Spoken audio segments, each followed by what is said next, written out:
दोस्तों 23 जुलाई को अधिक मास की पंचमी तिथि पड़ रही है। मेरे पास बहुत ज्यादा मैसेज आ गए इंस्टाग्राम पे भी व्हाट्सएप पे भी, भैया 23 जुलाई को तो पंचमी है लेकिन इस दिन तो रविवार पड़ रहा है महीने में। इस बार 23 जुलाई को अधिक मास की पंचमी तिथि पड़ रही है। मेरे पास बहुत ज्यादा मैसेजेस आ गए इंस्टाग्राम पे भी व्हाट्सएप पे भी, भैया 23 जुलाई को तो पंचमी है लेकिन इस दिन तो रविवार पड़ रहा है। तो रविवार के दिन हम तुलसी जी के जो क्यारी है, जो उनके पौधा है, उसमें गन्ने का रस कैसे चढ़ाएं, क्योंकि ये उपाय अधिक मास की पंचमी के दिन जो भी व्यक्ति कर लेता है, गुरुजी ने खुद कहा है कि वो 3 महीने में करोड़पति बन सकता है। ऐसा खुद उन्होंने कहा है तो लोग परेशान हैं। भैया रविवार का दिन पड़ रहा है, दो कैसे चढ़ाएं, तो इसका बहुत ही छोटा सा तरीकों से पहले आपको बता दूं। इस पूरी में हम लोग 3 बहुत ही प्यारे से उपाय की बात करेंगे जो कि रविवार के दिन आपको जरूर करने चाहिए। ठीक है, तो पहले हम लोग बात कर लेते हैं कि तुलसी माता में हम लोग कैसे गन्ने का रस समर्पित कर सकते हैं, बताऊंगा। लेकिन सबसे पहले आपको मैं ये बता दूं एक छोटी सी कहानी सिर्फ 10 सेकंड की कि आखिर तुलसी माता के पौधे में रविवार के दिन कुछ भी हम क्यों नहीं करते हैं। एक यहाँ पर छोटी सी कहानी पढ़ो। पौराणिक मान्यताओं के अनुसार रविवार के दिन तुलसी माता भगवान विष्णु के लिए निर्जला व्रत रखती हैं। रविवार के दिन उन्हें जल चढ़ाने से उनका व्रत खंडित हो जाता है, इसलिए इस दिन तुलसी को जल नहीं अर्पित करना चाहिए। ज्योतिष शास्त्र के अनुसार रविवार के दिन तुलसी के पौधे में जल चढ़ाने से नकारात्मक शक्तियां का वास होता है। मतलब कि अगर आपने गलती से भी तुलसी माता के पौधे में जल या फिर कोई भी सामग्री चढ़ा दी तो इससे नेगेटिव एनर्जी आपके घर में प्रवेश कर जाएगी। आप इसका तरीका क्या है, तरीका समझो। 2 तरीका बताऊंगा। सबसे पहला तरीका जो BZ तरीका है, आप सभी कर सकते हैं, वो बताने जा रहा हूं, सुनिएगा। देखो यहाँ पर एक मेरे पंचांग खोल रखा है जिसमें पंचांग में देखो क्या लिखा है। शुक्ल पक्ष की चतुर्थी तिथि 21 जुलाई को यहाँ पर 22:09:26 तक रहेंगी। चतुर्थी तिथि तो पंचमी जो लग रही है ना, वो 22 जुलाई को सुबह 9:26 पर लग जाएगी और 23 जुलाई को ये रहेंगी सुबह 11:30 बजे तक। तो हम क्या कर सकते हैं, पहला तरीका तो ये है कि आपको पंचमी मान लेना होगा 22 को ही, वो भी सुबह ही 9:26 के बाद में आप इस उपाय को कर लेना। ठीक है, 23 लगने ही मत, 226 तारीख को ही, अरे सॉरी 22 तारीख को ही आप सुबह 9:26 से इस उपाय को कर लेना। ठीक है, पहला तरीका तो ये है कि आप बिल्कुल सेफ जोन में रहोगे, कोई आपको पाप वगैरह नहीं लगेगा। लेकिन कुछ लोग जिद में है कि भैया हम तो करेंगे 23 तारीख को ही करेंगे, इसका क्या तरीका है। देखो अब 23 को जिन भी लोगों को करना है ना, उसका तरीका यह है कि जैसे एक तुलसी माता का पौधा यहाँ पर आपको दिख रहा होगा, दिख रहा है ना, आपको क्या करना है, तुलसी माता के पौधे के पास बैठ तो जाना, यहाँ पर बैठ जाना, थोड़ी सी दूरी बना करके बैठना। 1 मिनट थोड़ा सा जादू जाके आप लोग आसानी से समझ पाओ, थोड़ी सी दूरी बना करके बैठना। ठीक है, बैठ गए, बैठने के बाद क्या करोगे, आपको ना यहाँ पर दीपक लगाना है, ना यहाँ पर आपको जल चढ़ाना है, ना ही यहाँ पर आपको कुछ भी करना है तुलसी माता के पौधे में। ठीक है, दीपक अगर आप बिल्कुल में चढ़ाना, ना कोई परिक्रमा करना, आप अपने हाथ में गन्ने का रस लेना, तरीका मैंने बता ही दिया है। आपको क्या करना है, अपने हाथों में गन्ने का रस 7 बार लेना और अपने हाथों से ही जमीन पर ही अपना नाम बोल करके चढ़ा देना। यहाँ पर किसी भगवान का स्मरण मत करना, कुछ भी मत करना, तुलसी माता के पौधे से दूर हो करके आपको इस उपाय को गन्ने का रस वहीं जमीन पर ही, तुलसी माता के पौधे में नहीं, नीचे जमीन पर ही आपको चढ़ा देना होगा। 23 तारीख को अगर इस उपाय को आप करना चाहते हैं तो बात ही क्या, समझ में बहुत ही इजी तरीका बताया मैंने, दोनों तरीके आपको बताया है।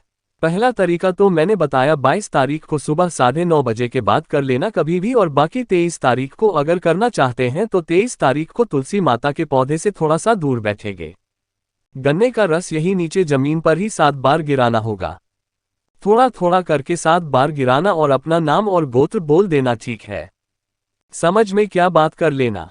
और एक बात और बता दूं, जब गन्ने का रस लेना तो खरीदने जब जाना उनसे कहना है इसमें नींबू कुछ भी पड़ेगा नहीं, बिल्कुल साथ हमें चाहिए ना बर्फ, नमक, नींबू कुछ भी नहीं डालना है। ठीक है, इसी गन्ने के रस से आपको उपाय को करना होगा। तो मैंने तो कोशिश कर ली आप सभी को समझाने की कि आपको कैसे आप 23 जुलाई को जो अधिक मास की पंचमी तिथि पड़ रही है, कैसे इस उपाय को कर सकते हैं। उम्मीद करूंगा कि आपको समझ में जरूर आया होगा। तो बात यहां पर हमने कर ली है, अपने पहले उपाय की बढ़ते हैं इस वीडियो के अपने दूसरे उपाय की तरफ। ये जो दूसरा उपाय, ये भी आपको रविवार के दिन ही करना है। ठीक है, कोई सा भी रविवार हो, अगर आप काफी दिनों से परेशान हैं, अपनी किसी भी विश को लेकर, कामना को लेकर एक सारे व्रत कर लिए, लेकिन आपकी कामना पूरी नहीं हो पा रही है तो एक बार इस उपाय को करके देख लेना। रविवार के दिन ठीक है, कुछ नहीं करना है। सिंपल सा एक छोटा सा लोटा लेना होगा का। ठीक है, तांबे का लोटा लेना, इसमें भर देना जल। अपने घर से जल भरो के। ठीक है, जल भर दिया और उसके बाद इस दाम में कोटे को लेकर महादेव के शिवलिंग के पास जाना। फेस रखना उत्तर दिशा यानी कि नॉर्थ डायरेक्शन। सबसे अच्छी बात है इस उपाय की कि ये उपाय आप अपने घर पर भी कर सकते हैं, कोई दिक्कत नहीं है। ठीक है, मैं तो कहूंगा अपने घर पर ही करना है ना। उसके बाद क्या करेंगे, जो एक लोटा जल है महादेव के शिवलिंग के ऊपर समर्पित करना। श्री शिवाय नमस्तुभ्यम का ध्यान करते हुए। ठीक है, अब जहां पर जो बताऊंगा मेरी बात बहुत ध्यान से सुनना। जिस कल से जिस लोट से आपने महादेव के शिवलिंग के ऊपर जल समर्पित किया है उसका जल यहां से रोकेंगे नहीं। ठीक है, जब जल चढ़ाने के बाद ये जो कलश आपके पास में है जिसमें आपने जल चढ़ाया है, इस कलश को संभाल करके रख देंगे। आपको इस कलश को धुलना नहीं है। ठीक है, जैसे जल चढ़ाया, जल कलश खाली हो गया तो वैसे ही खाली कलश को अपनी पूजा पाठ वाले जगह पे आपको ले जाकर के देना है। अगले दिन यानी कि जब आप सुबह सोकर के उठेंगे तो आपको क्या करना होगा, इस कलश को फिर से उठाना। ठीक है, उठाना और उठाने के बाद क्या करेंगे, आगे देना होगा। किसको अर्घ्य देंगे, भगवान सूर्य भगवान को आपको उसी कलश को भर करके फिर अर्घ्य देना है। आपकी जो भी कामना होगी, जो भी विशेष होगी, बहुत जल्दी पूरी होती है। करके देख लेना, आपकी सारी कामनाएं पूरी होंगी। बहुत लोग कहते हैं भैया रविवार को करेंगे उपाय को तो फिर सोमवार को चलेंगे। किसी भी एक दिन उपाय को करो और अगले दिन को चढ़ाना स्टार्ट कर दो। एक नियम बना के करना स्टार्ट कर दो, आपकी सारी विशेष सारी कामनाएं बहुत जल्दी पूरी होना स्टार्ट हो जाएगी। ठीक है, करके देख लो। प्रैक्टिकल करने में क्या ही जाता है, ना आपको कुछ खरीदना है ना कुछ करना है, सिर्फ एक लोटा जल चढ़ाना है। हाँ, दो की शिवलिंग के ऊपर वो ही करस तुलना नहीं है। अगले दिन उसी कलश में फिर जल लेकर के और सूर्य भगवान को जल चढ़ा देना है। बस इतना करके देख लो, प्रैक्टिकल करना बहुत फायदा होगा। ठीक है, चलो 2 पैसे की बात हमने यहाँ पर कर ली है, आगे बढ़ते हैं। अब इस वीडियो में हम लोग अपने तीसरे उपाय की तरफ। तीसरा उपाय बहुत ही प्यारा है, बहुत ही अच्छा है। क्योंकि ये किसी भी प्रकार की छोटी से छोटी बीमारियों को खत्म करने का सबसे प्यारा, सबसे अच्छा ऐसा उपाय। ठीक है, कैसे करना है इस पूरे उपाय को बताऊंगा, लेकिन उससे पहले छोटा सा काम, और वो है वीडियो लाइक। और जितने भी भाई बहन मेरी आवाज पहली बार सुन रहे हैं तो चैनल को सब्सक्राइब करेंगे। ठीक है, चलो समझते हैं। स्क्रीन पर आपको दिख रहा होगा, यहाँ पर एक रुद्राक्ष दिख रहा है। रुद्राक्ष आपको ना तो हमें इसी तरीके से एक रुद्राक्ष लेना है।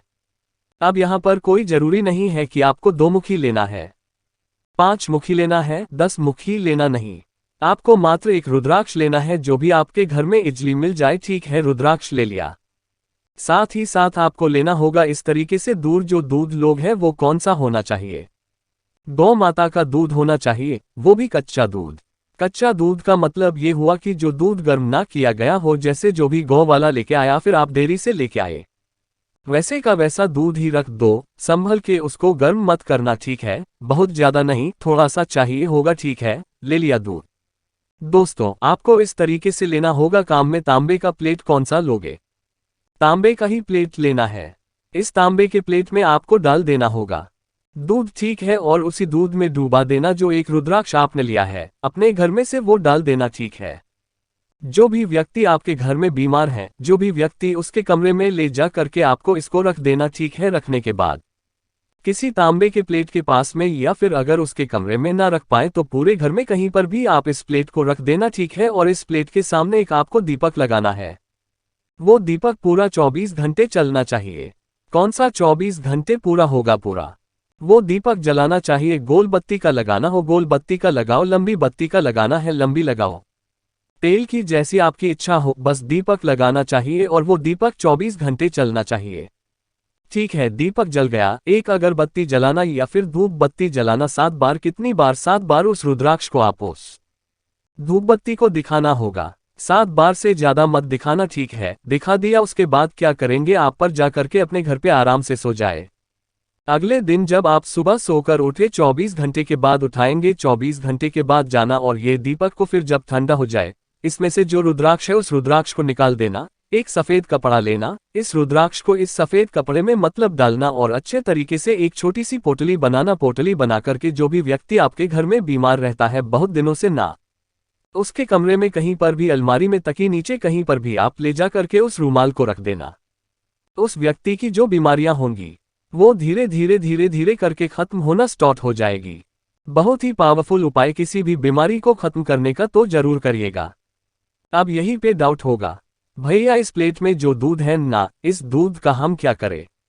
देखो अब तांबे के प्लेट में दूध है तो ये दूध तो अब बन गया है जहर, ठीक है। तो इस दूध को आपको किसी को पिलाना नहीं है, न ही किसी जानवर को देना है, न ही किसी इंसान को जाना है, ठीक है। ले जाना किसी भी पेड़ के नीचे थोड़ा सा दूरी पर ले जा करके उसको उलट करके आना और इसको प्लेट को धुल करके आसानी से अपने घर पे रख देना, ठीक है। करके देखिए इस उपाय को, बीमारी को खत्म करने का बहुत ही प्यारा सा, बहुत ही सुंदर सा उपाय था। कोशिश की इस पूरी में हमने आप सभी को 3 उपाय बताए हैं।